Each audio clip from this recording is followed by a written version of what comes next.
நாட்டின் பிரதமரையே மிரட்டிய அமைச்சர் தாமு அன்பரசன் மீது நடவடிக்கை எடுக்காதது ஏன் என தமிழக பாஜக ஒருங்கிணைப்பு குழு தலைவர் ஹெச் ராஜா கேள்வி எழுப்பியுள்ளார். குற்றச்சாட்டிலிருந்து அந்த கம்பெனி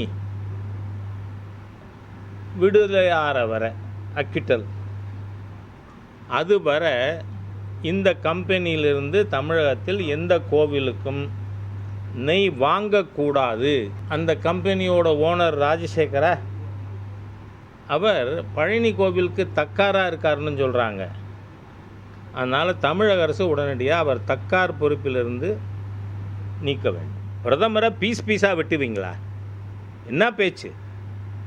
தாமு அன்பரசனை அரெஸ்ட் பண்ணாமல் இந்த திமுக சட்டவிரோதமாக செயலாற்றுகின்ற இந்த அரசாங்கம் ஒரு பிஜேபி ஒர்க்கர் மேலே கூட எஃப்ஐஆர் போடக்கூடாதுங்கிறேன்னா, யூ ஃபர்ஸ்ட் அரெஸ்ட் ஹிம்.